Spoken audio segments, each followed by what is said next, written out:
पटवारी ये कहता है ये गग्गर में नहीं है। अरे तो गग्गर यहां पर आकर क्या हुई थी? ऊपर चली गई थी क्या, या अंडरग्राउंड हो गई थी? कहां से जाती है फिर गग्गर? जीएफसी के अधिकारियों और कर्मचारियों को दोबारा तलब करेंगे कि आपके कागज की कोई वैल्यू होती है या नहीं होती है। आपके पटवारी की एनओसी से यह जमीन को खातेदारी मिल जाती है, लेकिन आपके ही नोटिस द्वारा यह जमीन खाली नहीं होती है। आपके ही दो कागजों के अंदर ये फर्क क्यों?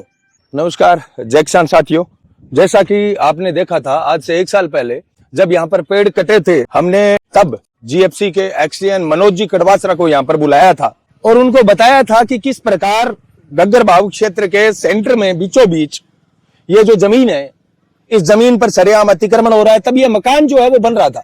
और आपको याद होगा कि तब एक सुभाष नाम के लड़के से जब हमारी बात हुई थी, तब उन्होंने ये कहा था कि ये खाली जगह पड़ी है, मैं तो हिसाब सफाई करके बैठांगा, थाने की दिक्कत है। गग्गर किया जगह की आपने जमीन के लगती जमीन है, साफ सफाई करके फ्रंट में कमरों डाल के बैठा। और जब सुखवंत चावड़ा को फोन किया गया था, तब सुखवंत जी ने यह कहा था कि नहीं, हमारे इस जमीन से कोई लेना देना नहीं है। अब भगवान जाने, जिसको भी फोन करते हैं वो कह रहे हैं हमारा इस जमीन से कोई लेना देना नहीं है, जबकि यूपी से आए हुए लोग हैं वो यहाँ पर सब्जी का ये कारोबार कर रहे हैं धड़ल्ले से। इस जमीन को बाकायदा नोटिस जारी हुआ था, इस ट्यूबवेल को बाकायदा नोटिस जारी हुआ था। और जब नोटिस जारी हुआ था, यहाँ पर पेड़ जो कटे थे, वन विभाग ने कोई कार्रवाई नहीं की थी। वन विभाग को हमने यह कहा था, अरे पेड़ों की कार्रवाई तो चलो ना करो थे, लेकिन अगर शर्म है तो ई रोड पर ही आगे जाके रामदेव मंदिर रोड पर गग्गर बाहु क्षेत्र जहां पर खत्म होता है, पूरा का पूरा आरा है, लकड़ी चीरने वाला आरा गग्गर बाहु क्षेत्र के अंदर ही आता है। पैमाइश करवाई थी तब मनोज जी कड़वासरा हमारे एक्सीएन है जीएफसी के, वो हमारे साथ थे। पटवारी जो है यदवेंद्र नाम करके, शायद यादवेंद्र नाम करके, वो पटवारी जी हमारे साथ थे गग्गर के। अब यह बताइए यहाँ पर खातेदारी कैसे जारी हो जाती है?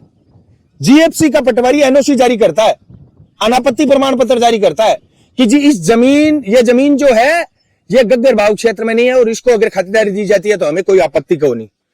कितना बड़ा दुर्भाग्य। मतलब ये पूरा का पूरा गग्गर बाहु क्षेत्र है, इससे आगे गग्गर बाहु क्षेत्र, इससे इधर गग्गर बाहु क्षेत्र, पूर्व पश्चिम उत्तर दक्षिण चारों तरफ गग्गर बाहु क्षेत्र, और बीच में एक टुकड़े को अनापत्ति प्रमाण पत्र मिल जाता है।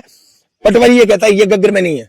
अरे तो गग्गर यहां पर आकर क्या हुई थी? ऊपर चली गई थी क्या, या अंडरग्राउंड हो गई थी? कहां से जाती है फिर गग्गर?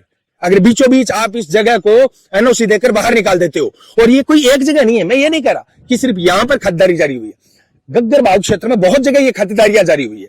और ये पहला वीडियो है जब मैं प्रशासन को सब स्पष्ट शब्दों में यह कहना चाहूंगा कि गग्गर बाहु क्षेत्र के अंदर जितनी भी खातेदारियां हुई है उन सब की हम जांच करवाएंगे। यह डिप्रेशन संख्या 16 का मामला है। और जब हमने यहां पर तत्कालीन एक्सीएन और पटवारी को यहां पर बुलाया था, मौका दिखाया था, तब उन्होंने कहा था हम कार्रवाई करेंगे। आगे एक धर्म कांटा था वो दिखाया था, एक आरा था वो दिखाया था। दुर्भाग्य यह है कि 1 साल बाद में जो नोटिस है वो भी आप साइड में देख रहे हो, ये वो नोटिस है जो गग्गर बाहु क्षेत्र ने तब जारी किया था, लेकिन आज तक कोई कार्रवाई है वो नहीं होती है। इसका सबसे बड़ा कारण क्या है? इसका सबसे बड़ा कारण है धनबल के ऊपर ये चीजें दबा दी जाती है।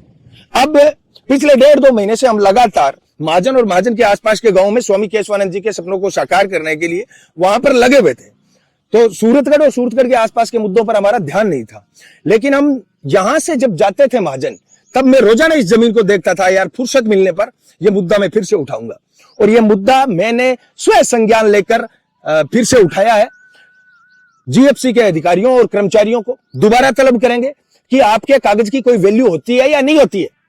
आपके पटवारी की एनओसी से यह जमीन को खातेदारी मिल जाती है, लेकिन आपके ही नोटिस द्वारा यह जमीन खाली नहीं होती है।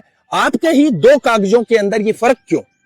यह पूछा जाएगा जीएफसी से, वन विभाग से पूछा जाएगा भी आपका जो आ रहा है वो बदस्तूर कैसे जारी है, उस पर कार्रवाई क्यों नहीं हो रही है। और दूसरी बात, यहां पर यह जो सब्जी लगाई गई है, मैं ये कहना चाहूंगा जो अन्य जमीन यहां पर जितनी भी जमीन है गग्गर बाहु क्षेत्र की जीएफसी की, 1967 के नोटिफिकेशन, गजट नोटिफिकेशन के द्वारा ये पूरे के पूरे किसानों को यहां से विस्थापित किया गया था। उनको अन्यत्र जो है एक प्रकार से तबादला दिया गया था। जिनको मिल गया वो चले गए, जिनको नहीं मिला वो यहीं पे बैठे। मेरा बाकी के किसानों से कोई जो है वो दिक्कत नहीं है, आपत्ति नहीं है, लेकिन इनका बेचान क्यों हो रहा है, मुझे आपत्ति इस बात से है। कोई गरीब किसान है, बैठा है, अपना पेट पाल रहा है, पालो, लेकिन आप आगे से आगे इन जगहों को बेच क्यों रहे हो? बेचने का तो किसी भी सूरत में कोई कानून ही नहीं है। गजट की जमीन को बेचने का, नदी के कैचमेंट एरिया को बेचने का कहीं कोई कानून है क्या इंडिया के अंदर? नहीं है। लेकिन ये देखिए सूरतगढ़ में जो होता है वो गजब होता है। मैंने इससे पहले टायरों वाली कॉलोनी आपको दिखाई थी, और अब ये देख लो, यहां पर आते ही गग्गर या तो अंडरग्राउंड होती है या फिर हवा में से जाती है, पता नहीं कैसे जाती है, बीच में से 5 बीघा 7 बीघा जमीन खातेदारी मिल जाती है, एनओसी मिल जाती है, ये गग्गर में नहीं है। देखते हैं क्या संज्ञान लिया जाता है। कलेक्टर साहब को भी हम इसकी रिपोर्ट है वो तैयार करके भेजेंगे। और इसके अलावा भी मैं ये कहना चाहूंगा कि आपके आसपास भी गग्गर बाहु क्षेत्र में कोई ऐसा मामला हो जहां पर आपको लगता है कि आसपास चारों जगह गग्गर है और बीच के अंदर कोई जगह के टुकड़े को एनओसी देकर उसके बाद में वहां पर खातेदारी दे दी जाए, ऐसा कोई भी मामला आपके सामने आता है तो आप हमारे व्हाट्सएप नंबर 8058898058 पर बेझिझक संपर्क कीजिए। हम वो मामला भी आप उठाने का है वो पूरा प्रयास करेंगे।